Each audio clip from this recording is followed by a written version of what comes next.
On May 1st, 2011, around the time of 10:15 p.m., the world's most wanted murderer, Osama bin Laden, was finally introduced to justice by a small-numbered military group who bravely carried out this dangerous mission. Heroes who since then have been accused of illegal actions.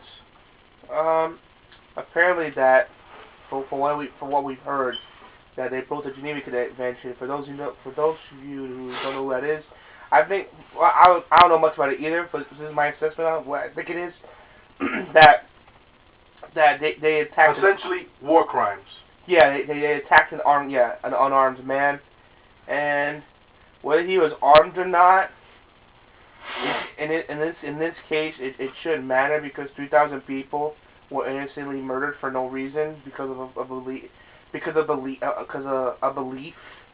that he thought was true, and 3,000 people had to suffer for it, and plus probably God knows how many other attacks he was involved with afterwards, after 9/11. So I think in this case, and the attacks beforehand, right? So like in '93, so on and so forth.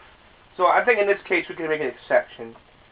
That's my opinion. They should leave those soldiers alone. They should be heroes, not war criminals. Because at the end of the day, I think if we were all in the same shoes, we probably would have done the exact same thing. Yeah, Bin Laden was unarmed, was indeed unarmed, and he could have had an explosive vest on for all we know. So what? Like you said, so were 3,000 innocent lives. They were unarmed also 10 years ago on 9/11.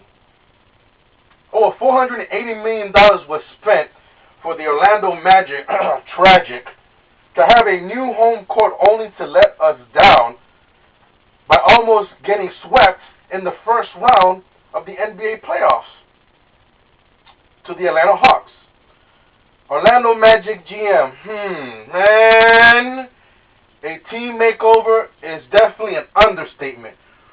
We're going to need the serious assistance, the services, if you will, of Chris Paul and the coaching genius of Phil Jackson for the city of Orlando, for this city of ours, to legitimately believe that we are indeed championship bound regularly.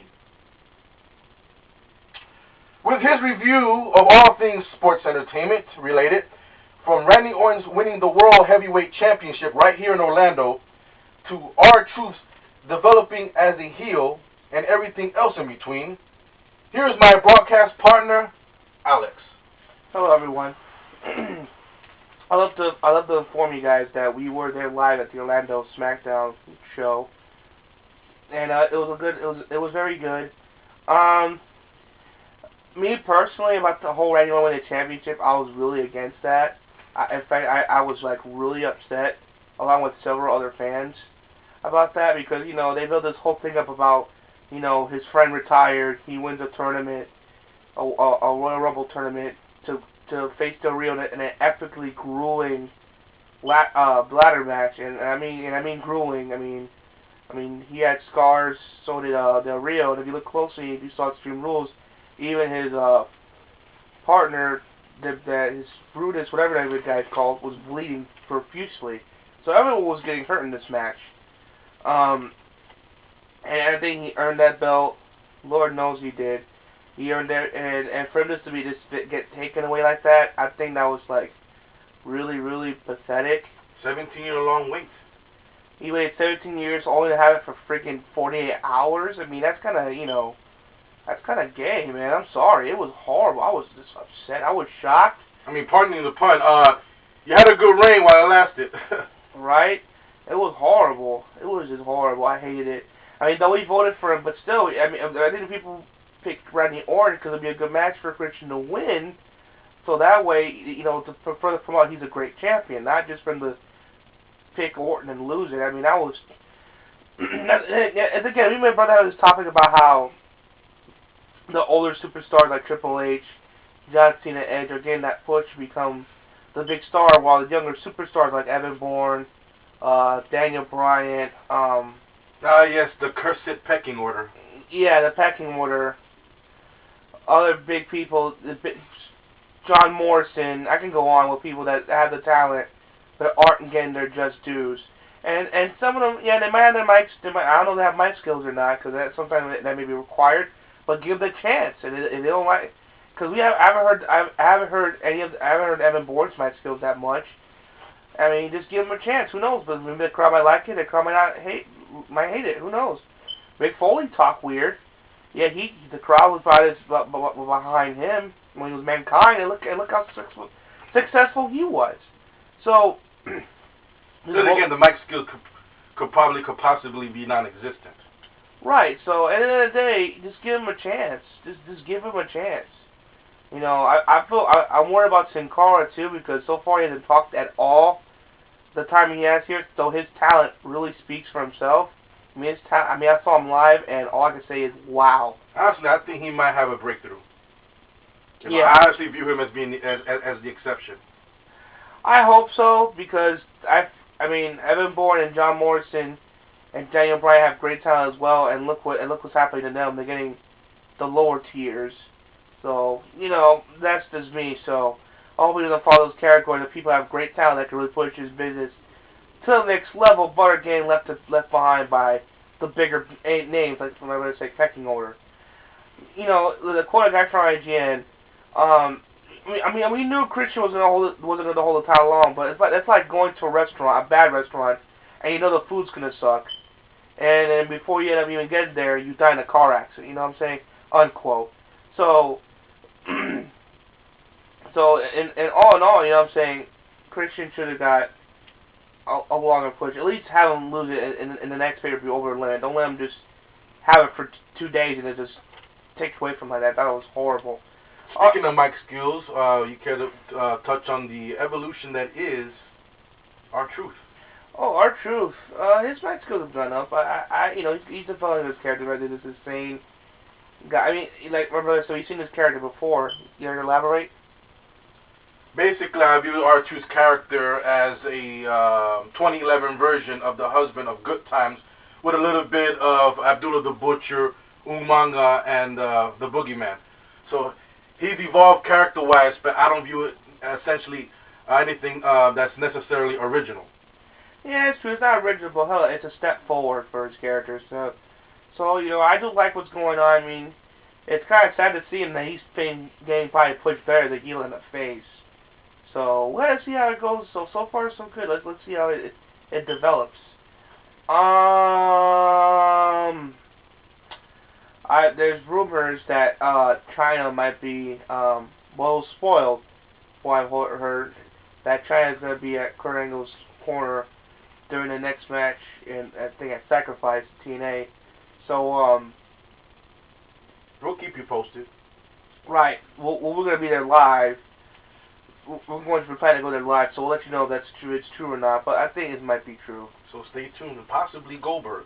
Also, yeah. So it has to be Goldberg when it comes to your next thing. Who else says that crap? I mean, who else says that crap? I mean, I doubt it'd be freaking like Billy Kidman or something. You know what I mean? So I doubt. You know what I'm saying? So it's gonna be Goldberg. I will add that The Rock's exceptional performance in Fast 5 added a definite boost to the already WrestleMania 28 hype.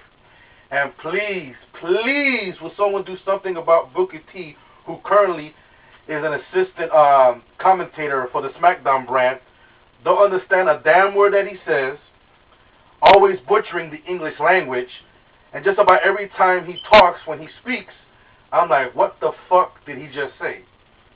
Tough Enough has become quite the smash hit, I must say. Finally, Mr. Alex, your thoughts on the television shows that are The Ultimate Fighter Season 13, The Real World Las Vegas, America's Best Dance Crew Season 6, to this point in the game. I'm gonna get into Real World. The Real World is an interesting show. I can't get into great detail because I'll be here forever on why it's a good show. All I say is it's a great show. Go see it. I mean, it's a great show. Plus, what's good about these shows, it gives you great ideas if you're planning to go to these places, such as this, to go where to go to a club at or eat at or whatever. So it just gives you good ideas. I don't like a lot of shows like this. So overall, it's doing good. Ultimate Fighter is probably the most competitive show I've ever. Yeah, Junior Dos Santos up 4, Brock Lesnar 3. Yeah, 4-3 ratio. Because usually you hear cases about, for example, in the Josh Koscheck GSP Ultimate Fighter, GSP's team was dominating Koscheck's team, where in the other Ultimate Fighter, when it was Matt Serra versus Matt Hamill, sure, in the end, Matt Hughes' team, was mostly getting beaten a lot, but eventually their two fighters made to the finals. But most of the time, Matt Serra was dominating. So, it was like the first Ultimate Fighter that I can remember that was pretty competitive like this. Down the wire. Down the wire. So it's a good show, mix of personalities. See how Brock Lesnar coach, how Junior Dos Santos coach. It's a great show. It's always been good. It's very interesting to watch. And America's Best Dance Crew, Season 6. Season 6 has been amazing. I mean, enlighten us on these dance crew beasts. I don't remember all the names. I know the main thing that's sick is Street Kings, I believe, and the kid group, which are called the Iconic Boys. Iconic Boys. I mean, they're. I think I'm picking those two to be in the finals. I mean, other groups are great, but I think those two are going to be the ones that be in the finals. And who wins Season 6? Street Kings. I think they're going to win it. I mean, they have that passion. They have that heart. They really want to be there, so they're gonna win this, no doubt. As far as Tough Enough goes, it's probably the best reality show wrestling I've ever seen. Cause the first few I've seen weren't all that great. It didn't really capture me, but this one does. I love this one. Stone Cold's a great teacher. The staff he has is amazing. It's just a good show. It's a good show to watch. It's not as easy as people think. It's not an easy process. It's a great show. You have to watch. It's great. And back on American Best Dance Crew tip, my money's on the Iconic Boys, New Jersey in the house. And finally, after owning Mosley the way Pacquiao did, the way Pac-Man, show me the Manny Pacquiao did, if Mayweather doesn't man up, step up, grow a set of balls, now, at this moment, everything that Mayweather has accomplished in professional sports will evaporate in meaninglessness, and will forever go unnoticed. Till next time, my peoples, we are out. Peace!